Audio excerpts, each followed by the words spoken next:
Ce journal vous est présenté par Fonds des promotions de l'industrie. Votre partenaire privilégié pour la réussite de vos projets.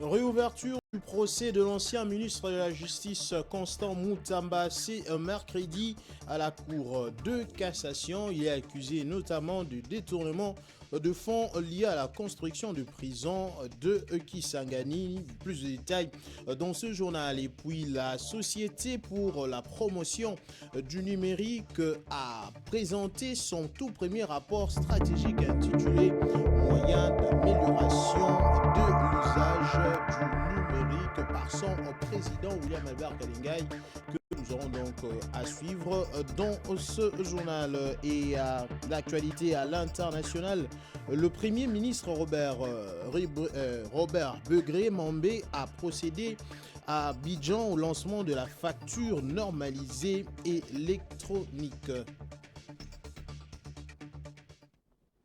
Mesdames, Messieurs, bonsoir chez vous et très heureux de vous retrouver encore pour la grande édition du journal télévisé. Le procès de l'ancien ministre de la Justice Constant Moutamba s'est réouvert ce mercredi à la Cour de cassation. Il est accusé de détournement de fonds liés à la construction de prison de Kisangani. De l'ouverture de l'audience, ses avocats ont tenté sans succès de faire annuler la procédure. Patience Lokeke et Giscard Tamba étaient sur place. L'instruction du procès opposant l'ancien ministre de la Justice Moutamba a bel et bien débuté ce mercredi 23 juillet à la Cour de cassation. Pour la première fois, l'ex-ministre a été entendu par le juge dans le cadre de l'affaire des détournements présumés de fonds alloués à la construction de prison de Kisangani. À la barre, Moutamba niait toute implication financière directe, déclarant n'avoir pas touché un seul rond de ces fonds. Il a toutefois reconnu avoir signé l'ordre de paiement en question. Dès l'ouverture de l'audience, la défense a soulevé deux exceptions majeures. La première concerne une irrégularité dans la procédure de saisine. Selon les avocats, celle-ci aurait été initiée par le greffier en chef au lieu du procureur, en violation de l'article 54 du Code de procédure pénale. La seconde exception touche au vote à main levée organisé à l'Assemblée nationale censé autoriser les poursuites. Un vote que la défense juge irrégulier, évoquant une entorse à l'article 56 du Code pénal. Face à ces deux griefs, les avocats de la défense ont plaidé pour l'annulation pure et simple de l'instruction. Après en avoir délibéré, la Cour de cassation a rejeté leur demande, poursuivant ainsi le processus judiciaire. Et de la justice à la politique, un seul pas est franchi. De nombreux signaux convergent vers une imminente convocation d'un dialogue national en République démocratique du Congo, dans un contexte où les tensions internes demeurent vives malgré des avancées diplomatiques sur le front régional. De voix de plus en plus nombreuses appellent à une concertation inclusive. Encore une fois, patience au kéké. À Kinshasa, la radio Top Congo a annoncé le week-end dernier que la publication d'une ordonnance présidentielle consacrant l'organisation de ces dialogues serait en préparation. Selon cette même source, le président de la République serait décidé à jouer pleinement son rôle de garant de la nation en réunissant l'ensemble des forces sociales et politiques autour d'une table dans une tentative d'apaisement des tensions politiques internes et de consolidation de la paix. La récente sortie médiatique de Martin Fayulu, jusque-là critique du pouvoir en place, en dit long. Au lendemain de la signature de la déclaration de principe entre Kinshasa et l'AFC M23, celui-ci est revenu sur la nécessité d'un dialogue sous la médiation de la CENCO. Du côté de la société civile, la Conférence épiscopale nationale du Congo et l'Église du Christ au Congo ont déjà balisé les terrains. Le rapport issu des consultations menées depuis février dernier dans le cadre du pacte pour la paix et le bien vivre ensemble en RDC dans le Grand Lac repose désormais sur le du président. Ces documents plaident clairement pour un dialogue national inclusif. Une équipe au sein de la présidence analyserait actuellement ces rapports à mi-parcours ainsi que d'autres propositions formulées par différents acteurs. Autre signe révélateur de l'accélération du processus, de proches de l'ancien président Joseph Kabila laissent entendre que ces derniers auraient lui aussi donné un signal favorable. Après avoir mené ses propres consultations dans les zones sous contrôle du M23, il compterait présenter ses conclusions dans le cadre de ces dialogues. En revanche, du côté du gouvernement, l'on se montre beaucoup plus discret. Le ministre et porte-parole évite soigneusement le sujet et c'est désormais la présidence qui pilote le processus dans une grande confidentialité. De plus en plus, le Palais de la Nation semble préférer travailler loin de projecteurs dans une logique de prudence politique. Pendant ces temps, sur le front du pays, les discussions avancent entre le gouvernement de Kinshasa et le rebelle du M23 sous l'égide de Doha, tout comme les efforts de rapprochement entre la RDC et le Rwanda soutenus par les États-Unis.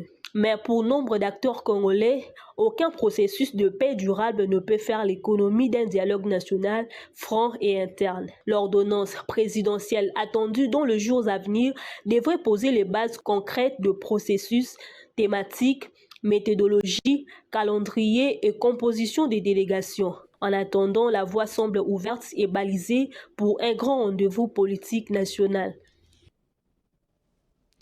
Je l'ai annoncé en titre, la Société pour la promotion du numérique a présenté son premier rapport stratégique intitulé « Moyens d'amélioration de l'usage du numérique ». Ce rapport a été dévoilé lors d'un point de presse tenu ce mercredi 23 juillet au CEPAS à Gombe. Eli Kabea était sur place.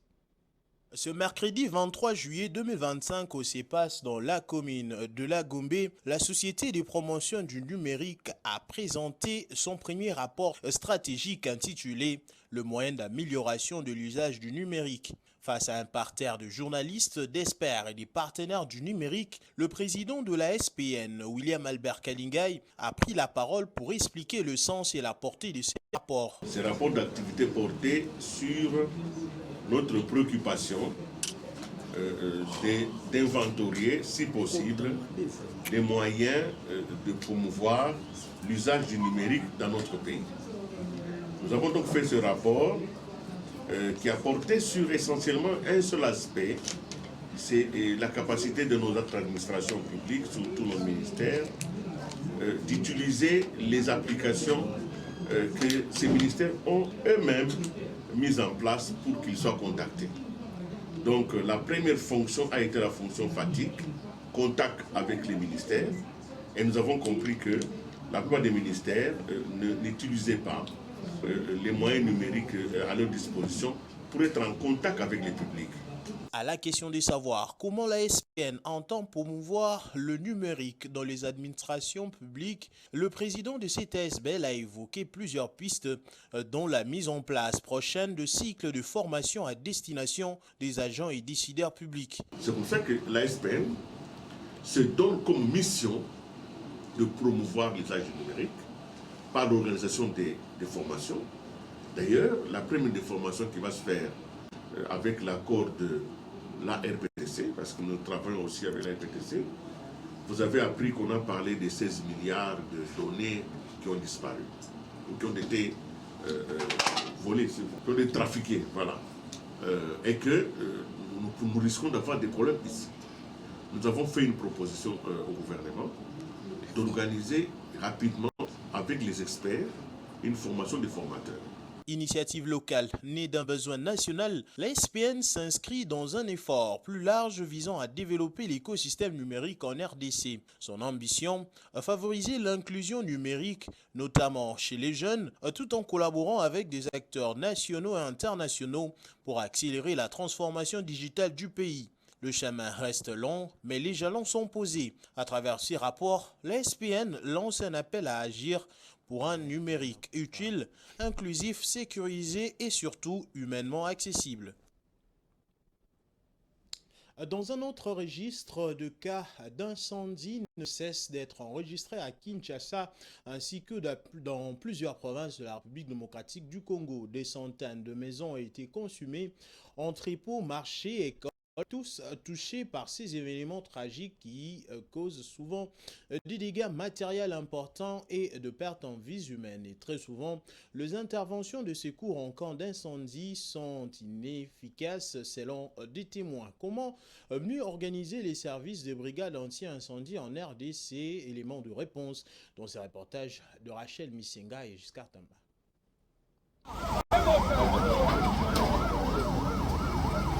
Les incendies deviennent de plus en plus fréquents à Kinshasa et dans d'autres provinces de la RDC, causant d'importants dégâts matériels et des pertes en vies humaines. Immeubles, boutiques, marchés, écoles, stations et dépôts sont régulièrement touchés, plongeant de nombreuses familles dans la détresse. Très souvent, les interventions des secours sont jugées inefficaces par la population qui s'est plaint de l'arrivée tardive de pompiers et du manque d'eau dans les véhicules. Les corps des sapeurs-pompiers de Kinshasa, dotés de seulement 15 engins depuis 2015 et basés dans un bâtiment datant de l'époque coloniale en plein centre-ville, reconnaît de nombreuses difficultés auxquelles ils sont confrontés. Malgré un personnel qualifié, les effectifs restent insuffisants. Nous n'avons qu'une seule caserne. Là, les gens doivent comprendre d'abord. Nous n'avons qu'une seule caserne qui est ici, dans la commune de Goumbé. Une seule caserne. Imaginez qu'on nous appelle une intervention au niveau de Limete ou à Ndjili ou à Maluku ou Kinseso. Nous aurons vraiment de difficultés pour y accéder facilement. Voilà. Il y a plusieurs difficultés, madame, au niveau, même pour le ravitaillement d'eau, l'alimentation en eau de nos véhicules après intervention, il y a vraiment des soucis. Nous n'avons pas de bouche d'incendie. Lors de nos interventions, on peut intervenir, on utilise la lance à eau. La lance à eau peut cracher au moins 100, 200, 300, même à 500 litres par minute. Alors, imaginons qu'on peut utiliser même 300 litres par minute pour une lance. Alors, pour un véhicule de 4000, nous ferons au moins aux environs de 13 litres. L'eau doit s'épuiser. La prévention étant la meilleure des solutions, il est impératif de prendre certaines précautions pour éviter les dommages causés par les incendies. En cas d'incendie, d'abord, il faudrait nous alerter à temps. Et puis nous allons venir. Deuxièmement, c'est maintenant faire le geste de premier secours, intervenir. Une intervention rapide en utilisant les équipements de protection, les équipements de sécurité incendie, de premier secours, à savoir les extincteurs. Les risques d'incendie sont fréquents dans la plupart des locaux, quels qu'en soient les usages. Les tabagismes, le déchet, les appareils électriques défectueux, un mauvais rangement ou un chauffage inadapté sont autant des causes courantes. Conscient des attentes élevées de la population quinoise vis-à-vis du service anti-incendie, un nouveau bâtiment est actuellement en construction. Celui-ci vise à offrir de meilleures conditions de travail aux pompiers afin qu'ils puissent répondre efficacement aux besoins de la population. Par ailleurs, l'objectif est que chaque commune soit bientôt dotée d'au moins 2 véhicules anti-incendie. Va-t-on vers le désengorgement de la chaussée à Matadi-Kibala? C'est en tout cas la décision prise par les autorités provinciales de Kinshasa après l'accident meurtrier de ce mardi. Une aire de stationnement sera créée, a assuré le ministre provincial Didier Tengue Litso. José Junior Ouawa pour plus de détails. Suite à cet accident tragique survenu le mardi 22 juillet 2025 à Matadi-Kibala, dans la capitale congolaise, et a causé la mort de 6 personnes, le gouvernement annonce des mesures urgentes pour sécuriser la zone. En déplacement sur les lieux, le ministre Didier Tengelito a confirmé la création prochaine d'une zone de stationnement destinée à désengorger cet important point commercial de la commune de Mongafula. L'accident provoqué par un camion-ben dont le frein ont lâché au niveau du campem a ravivé les souvenirs du drame de février 2022 et mis en lumière l'insécurité routière chronique du site. Le projet vise à améliorer la fluidité du trafic et la sécurité des usagers dans cette zone régulièrement encombrée par de marchands et de véhicules reliant Kinshasa au Congo central. Le gouvernement promet une mise en œuvre rapide pour éviter de nouvelles pertes en vies humaines. Dans la ville de Kisangani, chef-lieu de la province de la Chopo, où 3 journalistes, dont celui du média en ligne electionnet.com, Paul Beyoko Obana, qui ont été interpellés, c'est un mercredi dans l'après-midi. D'après de sources sur place, les 3 confrères ont été brièvement gardés au ministère provincial des Finances où ils s'étaient rendus pour réaliser une interview avec le ministre. Cette interview en réaction à la vidéo devenue virale sur les réseaux sociaux montrant Valencio Onzuke aux côtés de filles dans une série télévisée n'a pu avoir lieu après cette interpellation. Juste après, les 3 journalistes ont été conduits à l'inspection provinciale de la police nationale congolaise de la Chopo. Pour l'heure, les 3 confrères sont encore gardés au cachot. Toute notre solidarité à ces derniers. Et puis l'artiste musicien héritier Bondongo Kabeya, connu sous son nom de scène d'héritier Watanabe, a été auditionné ce mercredi 23 juillet au parquet de Kinshasa à Gombe. Il a été amené au parquet par des éléments de la police pour y être entendu sur des faits qui lui sont reprochés.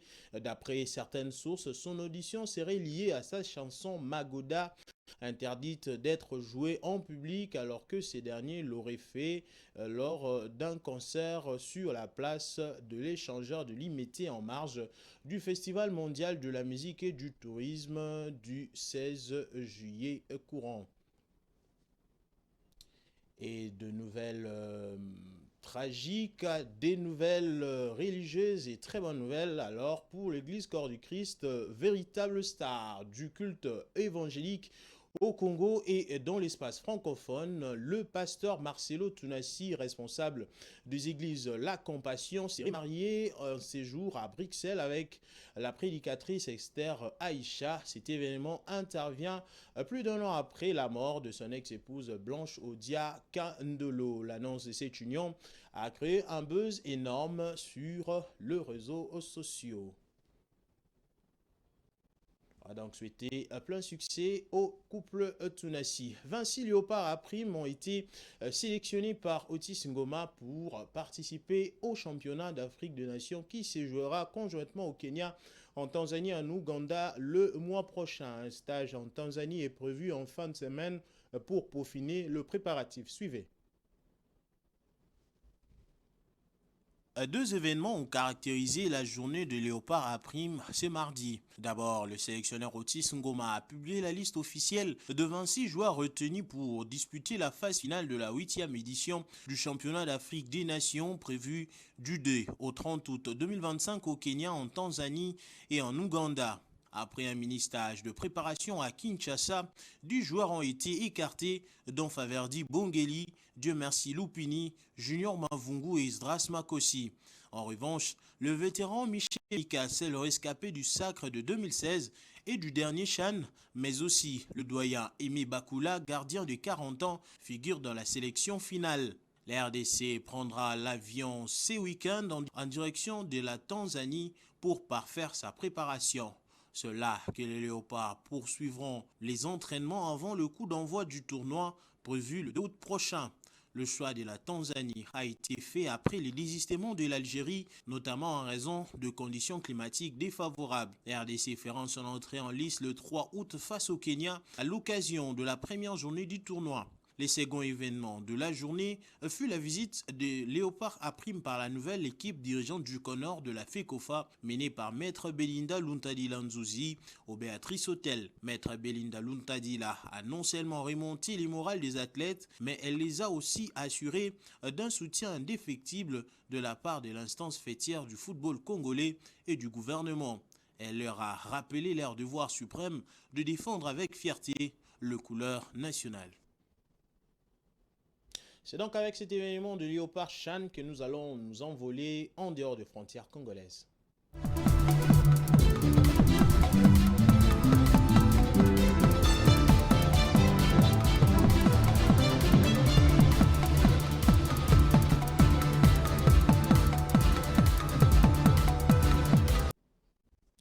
Le Premier ministre Robert Begré-Nambé a procédé à Abidjan au lancement de la facture normalisée électronique. Cette réforme portée par la Direction générale des impôts vise à renforcer la transparence, élargir l'assiette fiscale et accroître les recettes publiques dans un contexte où la Côte d'Ivoire ambitionne de porter ses recettes fiscales à 7 387 milliards de francs CFA en 2025. Rachel Missenga. Au premier semestre 2025, les recettes fiscales ont atteint 2511,7 milliards de francs CFA, soit 94,4% de l'objectif fixé. Cette performance, en hausse des 7,9% par rapport à la même période en 2024, s'inscrit dans un contexte de mobilisation accrue de ressources internes. Avec cette nouvelle facture électronique, le gouvernement entend améliorer la traçabilité des transactions et freiner la fraude qui mine les recettes. La réforme soutient un objectif ambitieux de 7 387 milliards de francs CFA des recettes fiscales pour 2025 contre 6 224,6 milliards réalisés en 2024. Ces bandes repoussent sur l'élargissement de l'assiette, la digitalisation du système fiscal et la généralisation de l'identifiant unique. Selon le chef du gouvernement, cette stratégie permettra de relever le taux de pression fiscale à 15,4% du produit intérieur brut sans alourdir le charge fiscal. Pour garantir le succès de cette réforme, Robert Begré-Nambé a appelé à l'adhésion des entreprises à la sensibilisation du grand public et à l'accompagnement des services fiscaux. Il a salué l'engagement de la direction des impôts, des partenaires techniques et du secteur privé. La Côte d'Ivoire rejoint ainsi les pays africains qui adoptent des solutions numériques pour consolider leur souveraineté économique et ancrer une culture du civisme fiscal. Et puis, le ministre des Affaires étrangères de la Macédoine du Nord, Timicho Moukounski, et du Maroc, Nasser Bourita, ont annoncé l'intensification de la coopération bilatérale, notamment dans le domaine de l'économie, des énergies renouvelables, du tourisme et de l'infrastructure. Cette annonce intervient alors que Nasser Bourita et le Premier ministre marocain des Affaires étrangères ont effectué une visite en Macédoine du Nord. Suivez. Les ministères des Affaires étrangères, de la coopération africaine et de Marocains résidant à l'étranger et les ministres des Affaires étrangères du commerce extérieur de la République du Macédoine du Nord, Timko Moukounski, ont réaffirmé lundi dans une déclaration conjointe leur volonté commune de renforcer les partenariats entre les deux pays. Les ministres marocains Nasser Bourita et son homologue macédonien ont souligné l'excellence des relations entre le Royaume du Maroc et la République de Macédoine du Nord et exprimé leur détermination à les approfondir davantage sur la base de l'amitié, du respect mutuel et d'intérêts partagés. Ils ont également mis en avant leurs engagements à renforcer la coopération économique, commerciale et culturelle entre les deux pays en identifiant les secteurs stratégiques à fort potentiel, notamment le tourisme. Dans le cadre de cette visite, Bourita a été reçu en audience par la présidence de la République de Macédoine du Nord, son Excellence Madame Gordana, et s'est également entretenu avec le président de l'Assemblée de la République de Macédoine du Nord, Afrim Gachi. La Macédoine du Nord salue les réformes de grande envergure entreprise par le Maroc. En outre, dans leur déclaration conjointe signée entre les deux ministres lundi à Skopje, la Macédoine du Nord a salué les réformes de grande envergure entreprises au cours de 2 dernières décennies sous la conduite de Sa Majesté le roi Mohamed VI, ainsi que les efforts renouvelés en faveur du développement politique, économique et social. Elle a également salué les initiatives atlantiques lancées par Sa Majesté le roi Mohamed VI en faveur du continent africain, notamment l'initiative du processus des États africains atlantiques, l'initiative royale internationale visant à favoriser l'accès des pays du Sahel à l'océan Atlantique et le projet de gazoduc africain atlantique Nigeria-Maroc. Des initiatives qui visent à faire de l'espace atlantique africain un cadre géostratégique propice au développement intra-africain tout en favorisant la stabilité et la prospérité en Afrique. Dans ce sens, la République de Macédoine du Nord a salué le rôle du Royaume du Maroc en tant que pôle régional de stabilité et des relais de croissance et de développement en Afrique. Place à présent à la revue de presse avec la sélection et commentaires de Don Momat.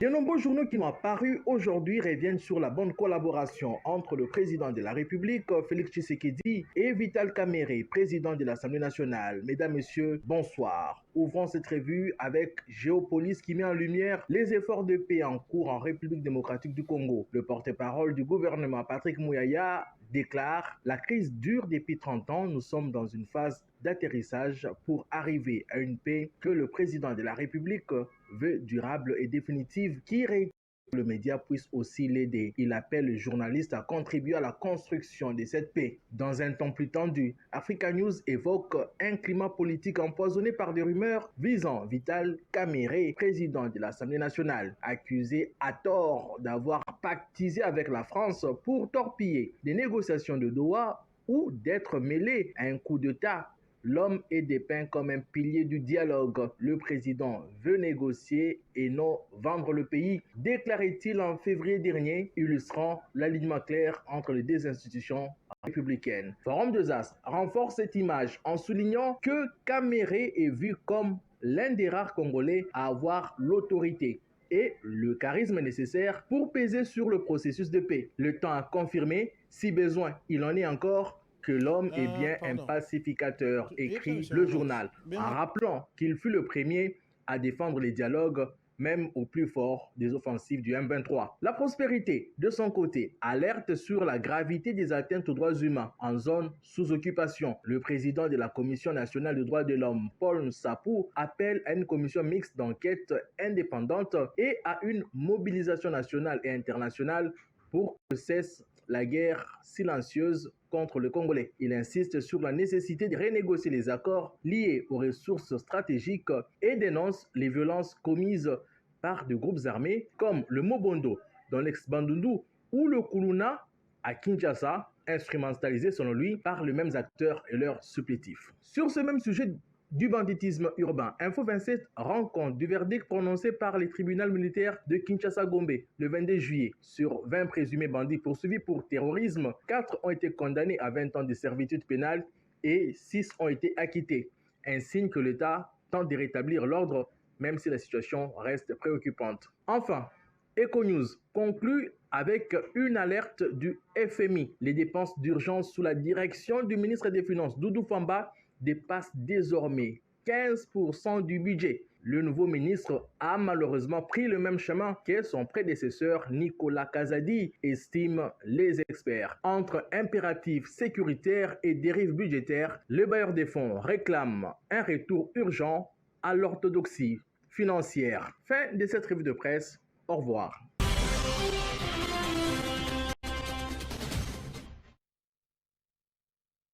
Précédente de l'arrestation de Ritier Watanabe, nous venons d'apprendre que l'artiste serait libéré et est rentré chez lui en homme libre. Fin de ce journal, madame, messieurs, je vous rappelle les 3 principaux titres.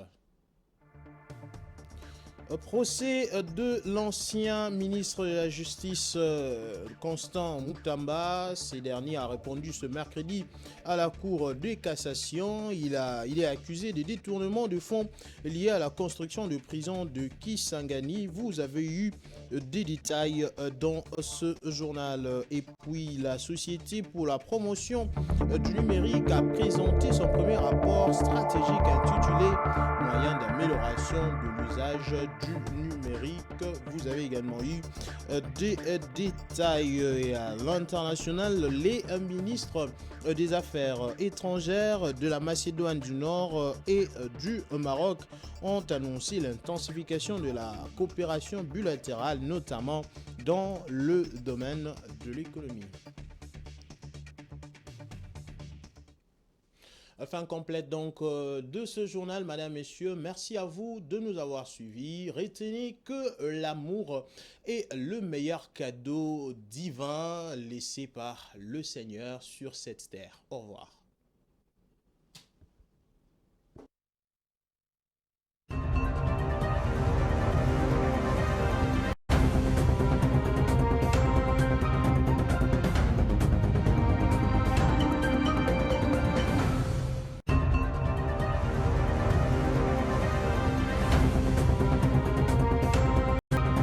Ce journal vous a été présenté par Fonds des promotions de l'industrie. Votre partenaire privilégié pour la réussite de vos projets.